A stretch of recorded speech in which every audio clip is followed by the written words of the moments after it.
Hello दोस्तों, मेरा नाम है आकाश और आप देख रहे हैं आकाश की पाठशाला। दोस्तों, बहुत दिनों से मेरे पास मैसेजेस आ रहे हैं मेरे टेलीग्राम पे, मेरे व्हाट्सएप पे, और मुझे पर्सनल ईमेल करके पूछा जा रहा है कि सर आप 69,000 शिक्षक भर्ती से रिलेटेड कोई जानकारी अब क्यों नहीं दे रहे। तो आज जो जानकारी पिछले कई दिनों की रिसर्च करने के बाद आज मैं लाया हूँ, ये आपके लिए बहुत इंपॉर्टेंट है। जो भी अभ्यर्थी 69,000 संबंधित है या 6800 से संबंधित है जो मेरा ये वीडियो देख रहे हैं, तो ये वीडियो को लास्ट तक जरूर देखिएगा। आज इसमें मैं दो अपडेट लेकर आया हूँ। पहला अपडेट है प्रश्न पत्र जो गलत हुआ था उसको लेकर कोर्ट ने क्या कहा। दूसरा अपडेट ये है कि अनुप्रिया पटेल ने क्या बोला है अपनी सरकार के विरुद्ध, वो मैं सब कुछ आपको बताऊंगा, लेकिन उसके लिए पहले आपको ये वीडियो कंप्लीट देखना होगा। पिछले कई महीनों से, जैसे कि आपने देखा होगा, 69,000 शिक्षक भर्ती से रिलेटेड मेरे चैनल से जानकारी आपको बहुत ही कम मिल रही थी। उसका मेन कारण ये था कि मैं एकदम सटीक आपको जानकारी देना चाहता हूँ, जिससे आपका जो विश्वास है चैनल के प्रति वो हमेशा बना रहे। पिछले कई सालों से 69,000 शिक्षक भर्ती से रिलेटेड जितने भी महत्वपूर्ण मुद्दे हुए हैं वो मैंने अपने चैनल के माध्यम से उठाए हैं। चाहे वो त्रुटि संशोधन को लेकर हो, चाहे वो आरक्षण को लेकर हो, चाहे वो 22,000 सीटों को लेकर हो, मैंने हर प्रकार के मुद्दे को, आपके मुद्दे को उठाया है। और मैंने पानी की टंकी के पास भी धरना प्रदर्शन में मैं शामिल हुआ था, उसको कवर किया था। वहीं इको गार्डन में भी मैंने कवर किया था, और सीएम आवास के पास जो पिछले 2021 में जो लाठीचार्ज हुआ था उसमें भी मैंने उसको कवर किया था। तो ये वीडियो उन सभी के लिए जो ये सोचते हैं कि मैंने 69,000 शिक्षक भर्ती से रिलेटेड जो भी अपडेट है वो बंद कर दिए। ऐसा नहीं है। मैं इसलिए आपको नहीं दे रहा था क्योंकि मैं आपको कोई भी गलत जानकारी या कोई ऐसी जानकारी नहीं देना चाहता जो आपके आने वाले भविष्य के लिए हानिकारक हो। ठीक है, तो वीडियो को लास्ट तक देखिएगा।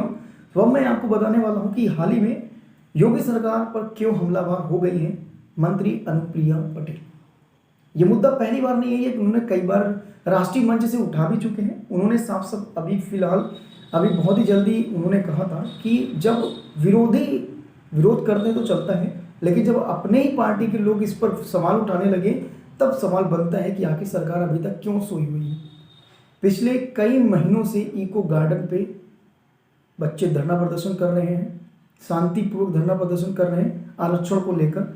जो 6800 की सीटों का जो मुद्दा था, जैसे कि आपने देखा होगा कि पिछले साल जब बेसिक मंत्री थे सतीश चंद्र द्विवेदी, तो इन्होंने कहा था कि जनवरी में और दिसंबर या जनवरी में नियुक्ति पत्र बांटा जाएगा। 6800 की भर्ती भी इन्होंने निकाल दी थी, जो कि हाईकोर्ट ने माना था कि 69,000 शिक्षक भर्ती जब कंप्लीट हो चुकी है तब आप 6800 की क्यों निकाले। अगर भर्ती में कुछ गलती हुई है या कुछ फर्जी तरीके से भर गए तो उनको निकाल कर इन 6800 को भरा जाए। उस पर समय बीत गया है, सरकार नई आ चुकी है, मतलब सरकार पुरानी थी लेकिन अब दोबारा जीत कर आई है, लेकिन उस पर अभी भी कोई सही तरीके से काम नहीं हो पाया है।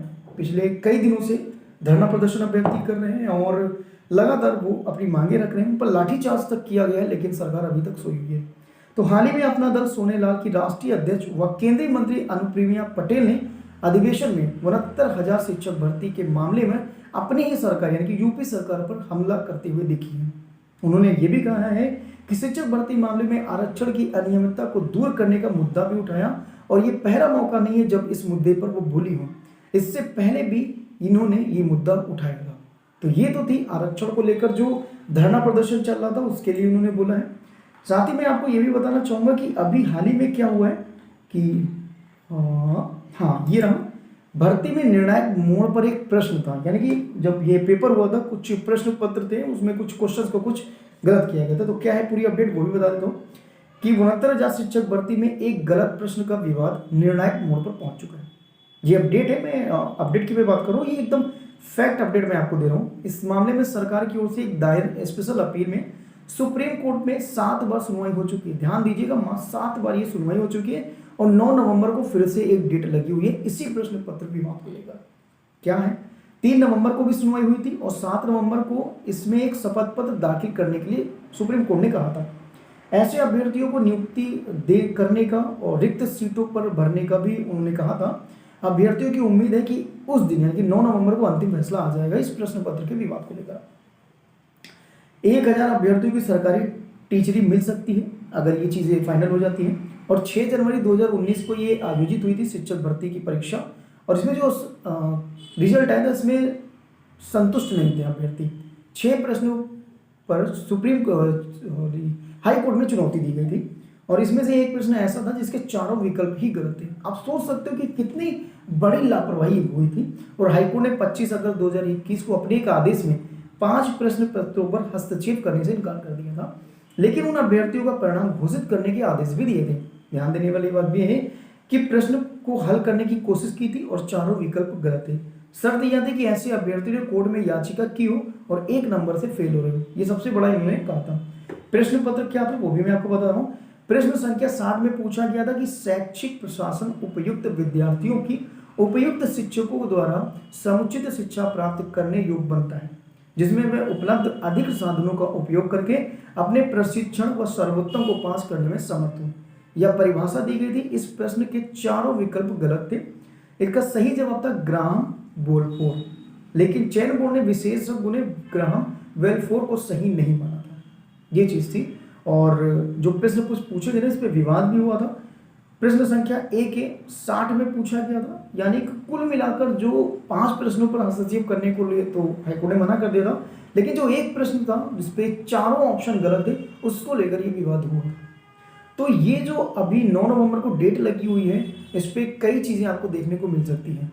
पहले भी मैं बता दूं, अगर मेरे चैनल के द्वारा आपको 69,000 शिक्षक भर्ती से रिलेटेड जानकारी नहीं मिल रही है तो इसका मतलब ये है कि मैं उसको रिसर्च कर रहा हूँ, फैक्ट कलेक्ट कर रहा हूँ, ताकि आप लोगों को एकदम सही न्यूज़ मिल सके शिक्षक भर्ती से रिलेटेड। और आप लोगों से निवेदन है कि चैनल पर ज़्यादा से ज़्यादा सब्सक्राइब करें, वीडियो को शेयर करें, और जितनी जल्दी हो सके मैं आपको अपडेट देते रहने की कोशिश करूँगा, ताकि आप लोगों के साथ कोई भी मिसअंडरस्टैंडिंग नहीं होनी चाहिए।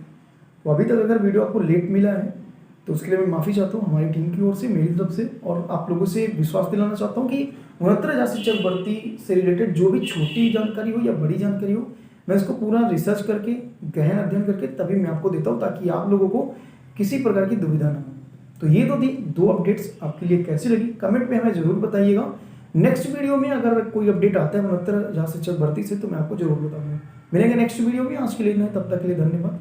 जय हिंद।